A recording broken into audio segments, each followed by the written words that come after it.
October 14th, 1986. 3:47 p.m. Severomorsk 3, Murmansk Oblast, Soviet Union.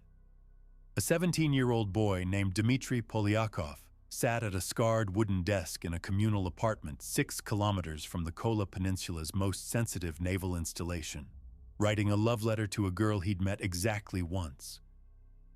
The radiator clanked. His mother was at the fish processing plant. His father, a submarine technician with a Level 3 security clearance, wouldn't be home for another 4 hours. Dmitry had 40 minutes before his younger sister returned from school. He wrote in careful cursive on lined paper stolen from his chemistry notebook, describing the way Natasha's hair caught the light during the Komsomol meeting, how her laugh made him forget the cold, how he imagined their future in a city far from the endless gray of the Arctic Circle. He sealed the envelope, addressed it to her dormitory in Murmansk proper, and walked it to the postal box on Lenina Street. 3 weeks later, that letter would trigger the largest counterintelligence sweep in the Northern Fleet's history, expose a NATO signals intelligence operation that had run undetected for 19 months, and nearly cause an international incident that could have escalated beyond anyone's control. The mistake wasn't the letter itself. It was what Dmitry had unconsciously included in the background of his romantic imagery. Precise descriptions of his daily routine, which included walking past the perimeter of Object 161, the code name for a restricted submarine communications facility that didn't officially exist. He mentioned the new fence they put up in August with the strange antennas. He referenced the building with no windows where father says they can't even wear watches. He described the timing of the security patrols because they sometimes made him late to meet friends, noting they changed shifts every 6 hours now instead of 8. He complained about the increased truck traffic on the access road since they started the construction in July. Every detail was wrapped in the language of adolescent frustration with a boring town. A boy trying to convince a girl that he noticed things, that he was observant, that he was mature enough to understand the adult world around him. He had no idea what he'd done.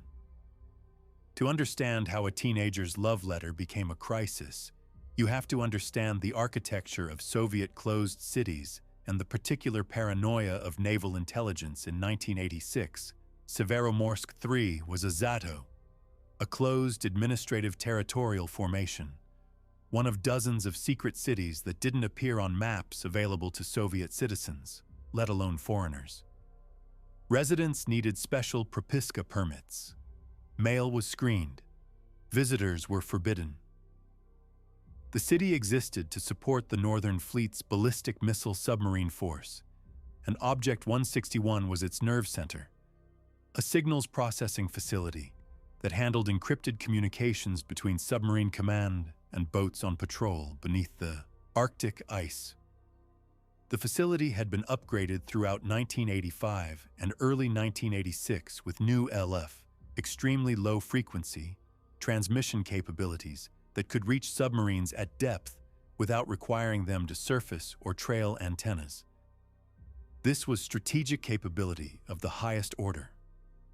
The Americans would have paid dearly to know the technical specifications, operational schedules, and security protocols of Object 161.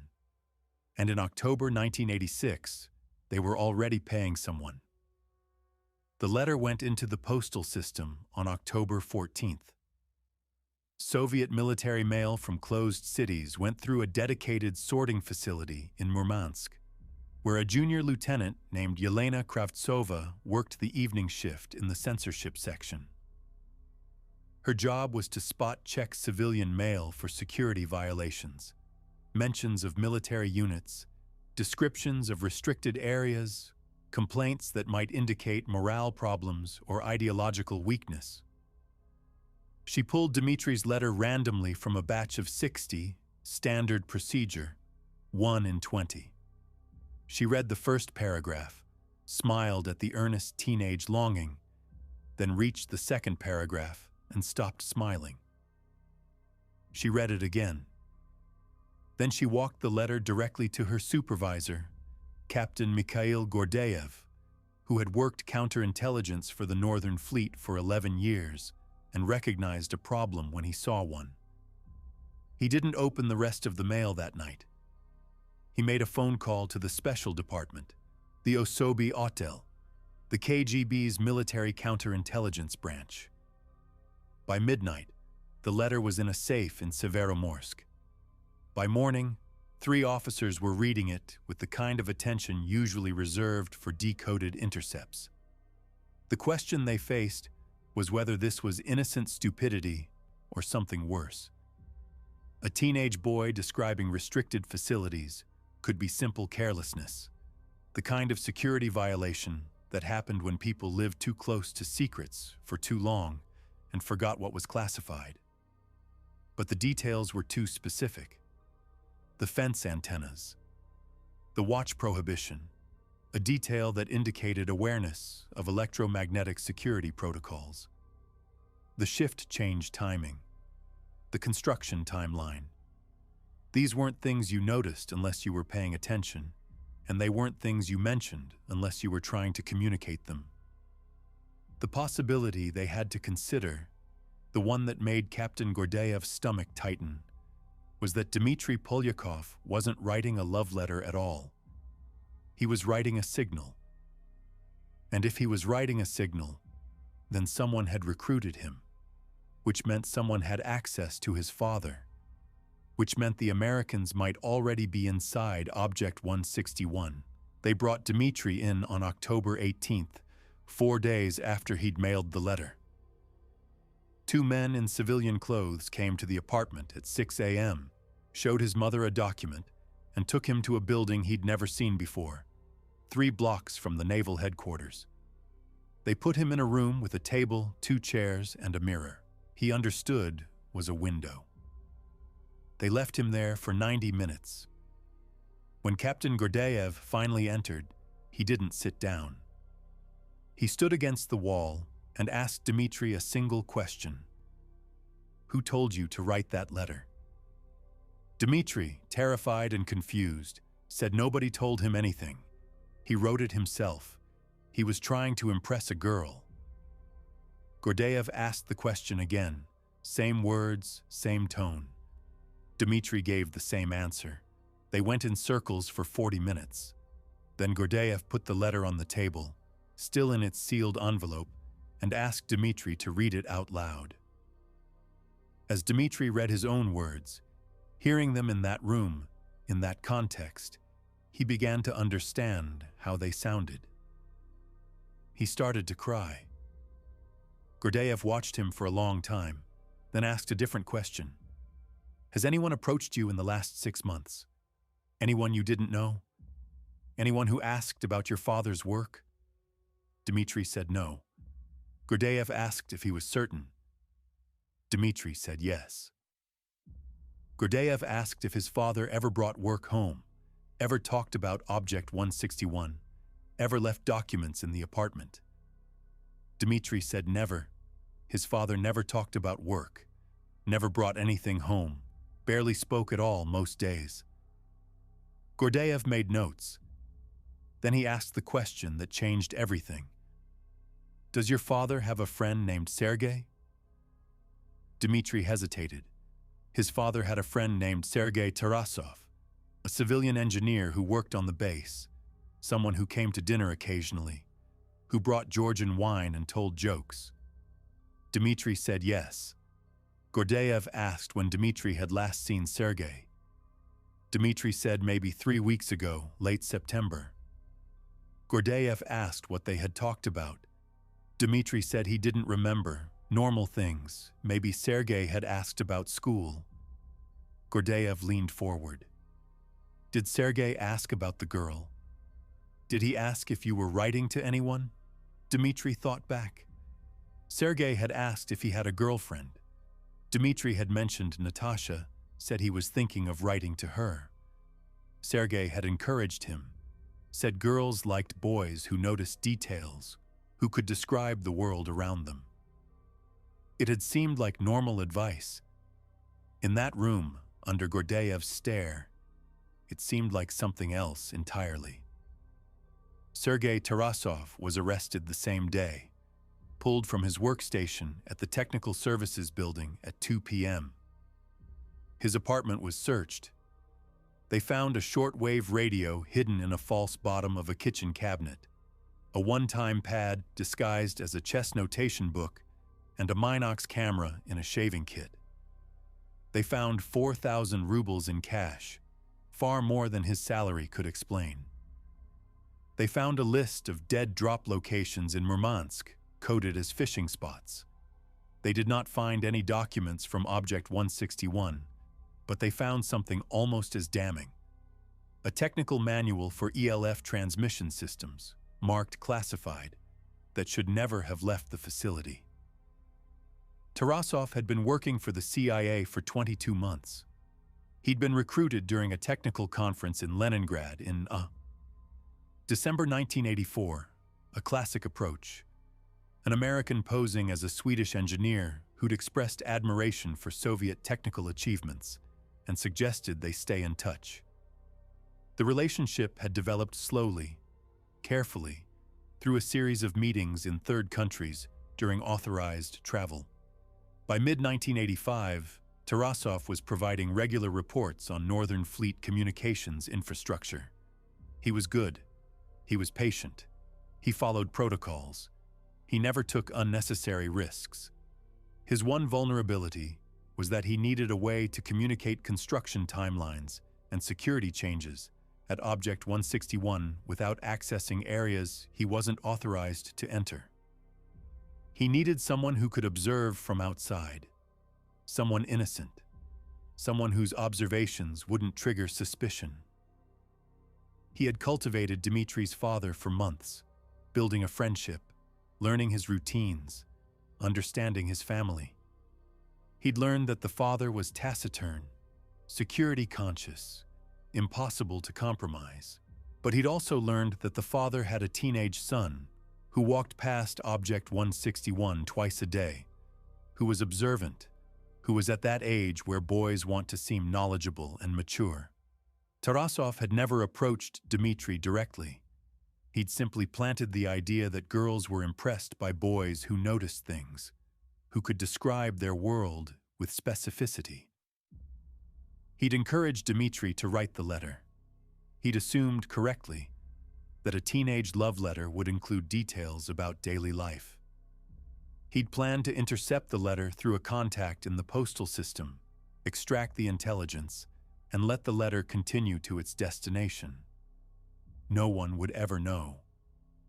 But his contact had been rotated out of the Murmansk postal facility in early October, a routine personnel change that Tarasov didn't know about until it was too late.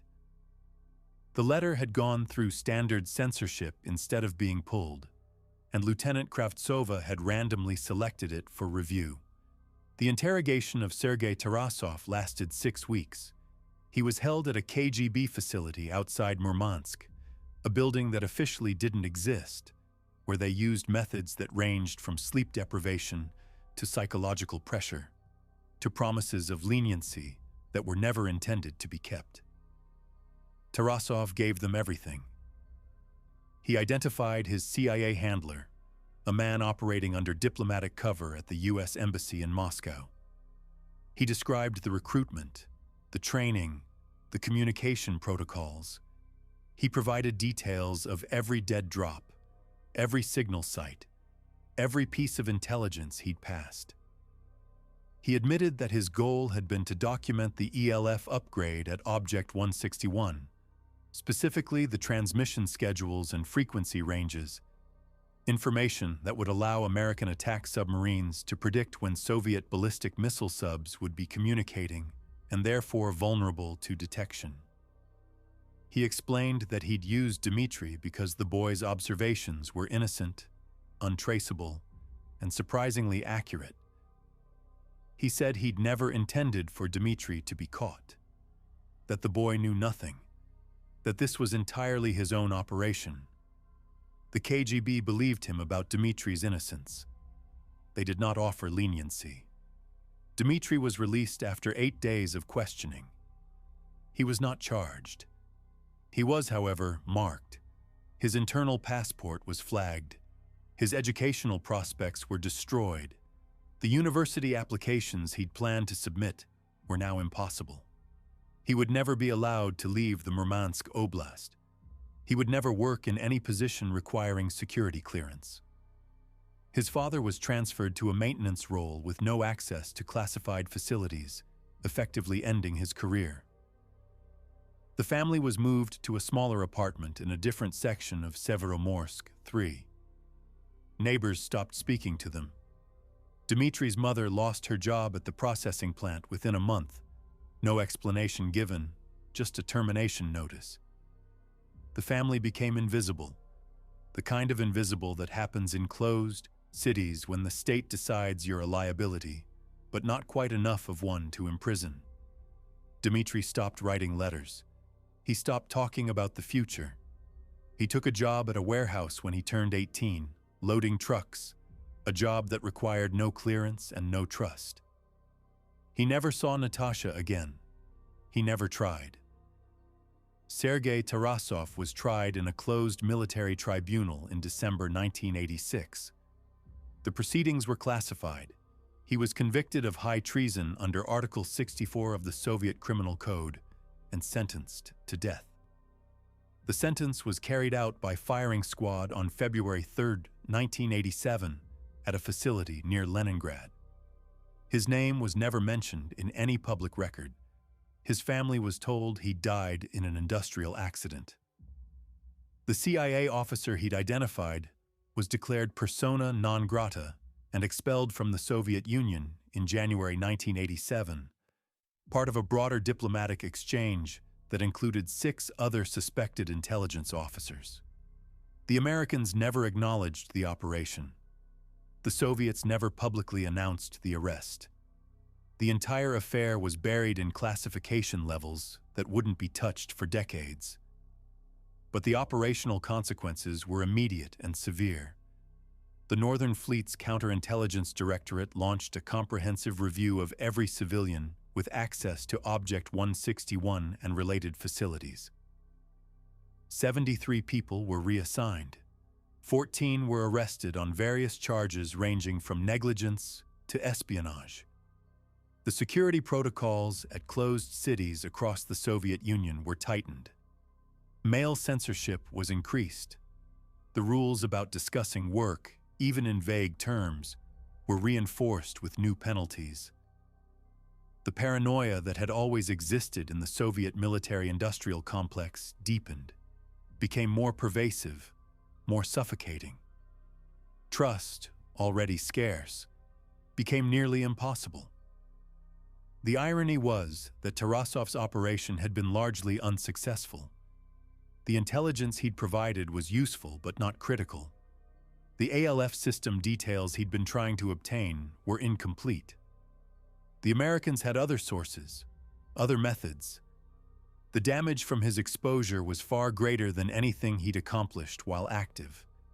The crackdown, the purges, the increased security measures, these disrupted operations, damaged morale, and created exactly the kind of institutional rigidity that would contribute to the Soviet Union's eventual collapse. What happened to the letter itself is a small detail that reveals something larger about how intelligence bureaucracies operate. After the investigation concluded, the letter was filed in Dmitry's KGB dossier, a permanent record of his association with an espionage case. But someone, probably Captain Gordeev, also made a copy and placed it in a training file used by the Northern Fleet's counterintelligence school. For years afterward, new officers in the Osoby Otel were shown that letter as a case study in how innocent-seeming communications could contain intelligence value, how recruitment could work through indirect manipulation, how the smallest details could matter. Dmitry's earnest description of Natasha's laugh, his complaints about the cold, his hopes for a different future, all of it became a teaching tool, stripped of context. reduced to a cautionary tale about vigilance and suspicion. The officers who read it never knew Dimitri's name. They never knew what happened to him. They just learned to see threat in everything, to trust nothing, to assume that every word, written or spoken, might be a signal to an enemy. Declassified CIA documents from the 1990s, released under Freedom of Information Act requests, include oblique references to a Northern Fleet operation that was compromised in late 1986, resulting in the loss of a valuable asset and the exposure of collection priorities related to Soviet submarine communications. The documents don't name Tarasov. They don't mention Dmitri or the letter. They refer to the incident as a significant counterintelligence failure resulting from inadequate operational security and over-reliance on untrained support elements. The language is bureaucratic, clinical, designed to obscure rather than illuminate. But between the lines, you can see the assessment.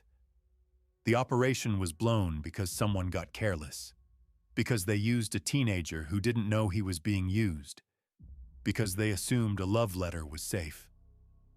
The Americans learned from this too. Their training materials were updated, their protocols were tightened. The lesson was the same on both sides. Trust no one, control everything, assume surveillance is total. The question that remains, the one that can't be answered from the available record, is what Dmitri understood about his own role in what happened. Did he grasp that Sergei had manipulated him, that the encouragement to write with specific details was a recruitment technique, that he'd been an intelligence asset without ever knowing it?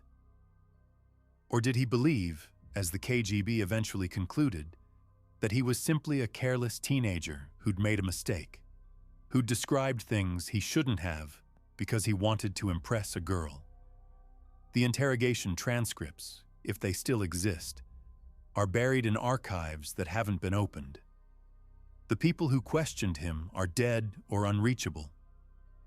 Dmitri himself, if he's still alive, has never spoken publicly about what happened. The silence around him is complete. The kind of silence that closed cities specialized in creating, where people learned not to ask questions, not to remember too much, not to trust their own memories of events that officially never occurred. What we know is this: a 17-year-old boy wrote a letter to a girl he barely knew, trying to make himself seem interesting, trying to escape the grayness of a secret city in the Arctic, trying to imagine a future that felt less constrained than his present.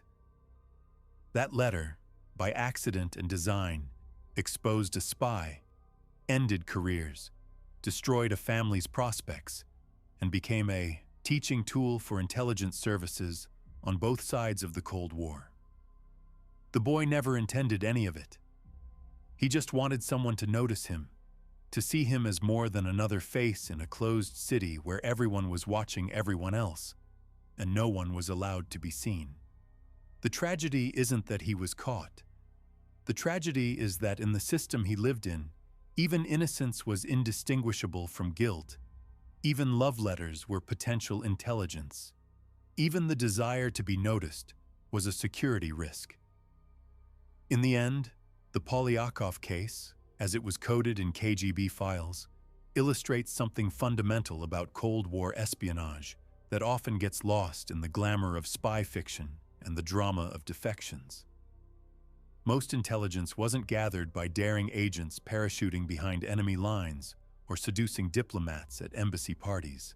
It was gathered by patient cultivation of access, by exploiting the small vulnerabilities that exist in any system, by finding the gaps between what people were supposed to do and what they actually did. Tarasov's operation worked because he understood that a teenage boy in a closed city would want to seem worldly, would want to impress a girl, would describe his environment without thinking about classification levels or security protocols. He understood that innocence could be weaponized, that the most effective intelligence assets were often people who didn't know they were assets at all. And he understood that in a society built on surveillance and suspicion, the one thing people still trusted was the authenticity of personal emotion. The belief that a love letter was just a love letter. But the system understood something too.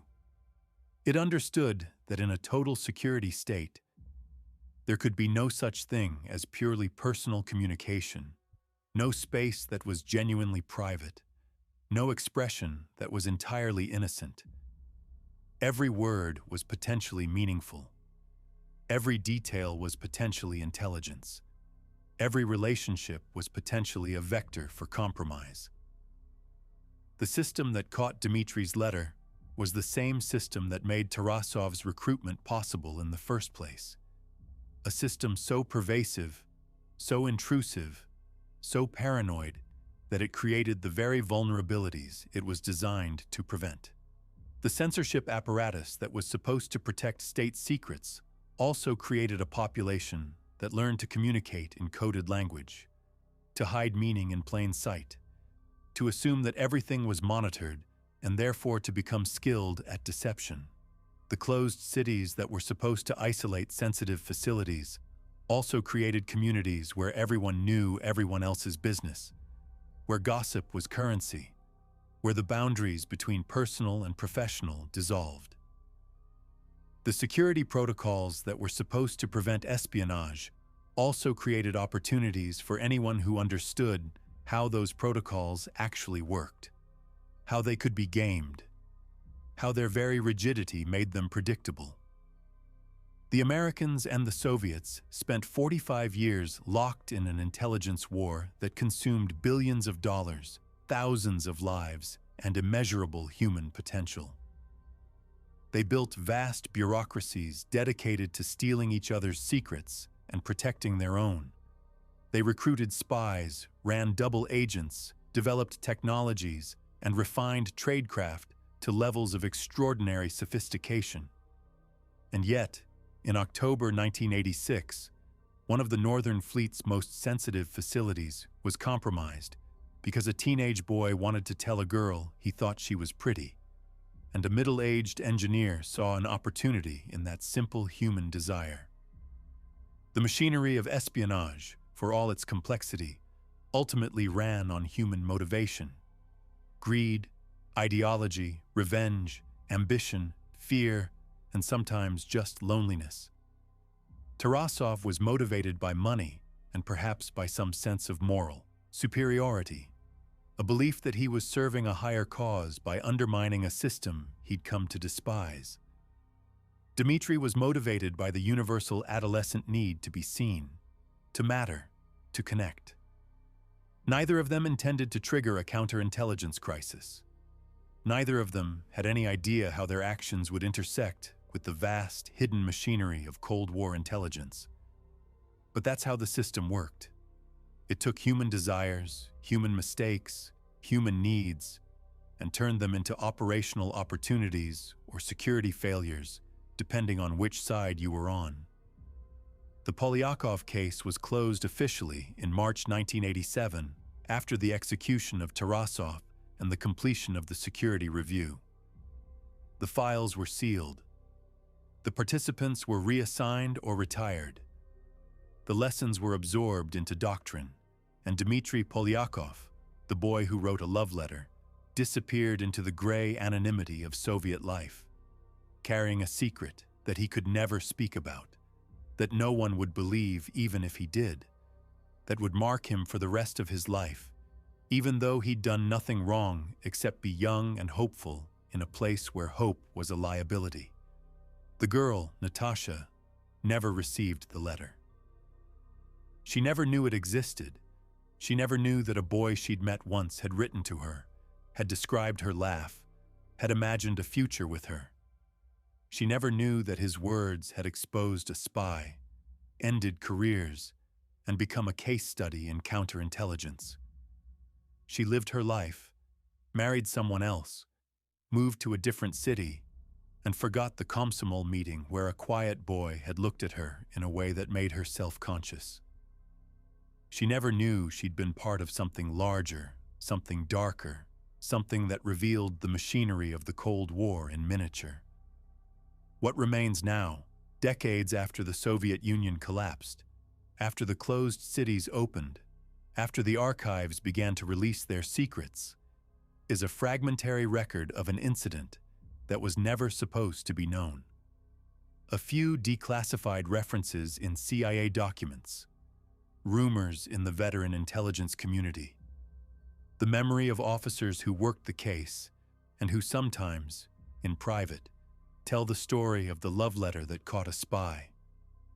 But the full truth, the complete record, the actual words Dmitri wrote, those are still locked away, if they exist at all.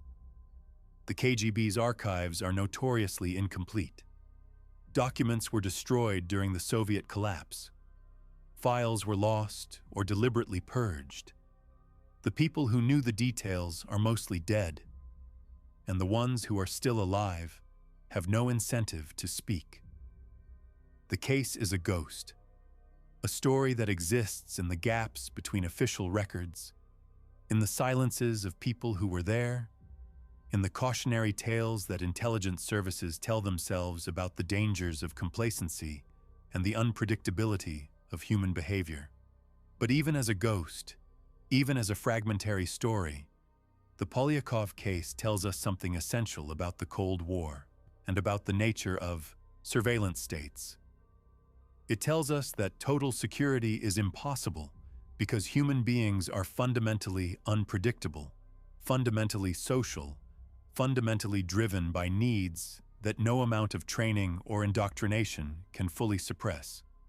It tells us that the tools of control, censorship, surveillance, classification, restricted access, create their own vulnerabilities, their own opportunities for failure. It tells us that innocence and guilt become meaningless categories in systems where everything is suspect, where every action is interpreted through the lens of potential threat, where the machinery of security becomes indistinguishable from the machinery of oppression. And it tells us that the costs of such systems are borne not by the states that build them, not by the intelligence services that operate them, but by ordinary people who just want to live their lives, to love, to hope, to imagine futures that are different from their present. Dmitri Polyakov wrote a letter because he was 17 and lonely and wanted to believe that someone, somewhere, might see him as special. That letter destroyed his life, not because he was guilty of anything, but because he lived in a system where the line between innocence and complicity was so blurred that it effectively didn't exist. He became a cautionary tale, a training example, a footnote in the vast, hidden history of Cold War intelligence. And somewhere, in an archive in Moscow or in the memory of an aging KGB officer, his words still exist, frozen in time, a testament to the moment when a teenage boy's hope collided with the machinery of the surveillance state and lost.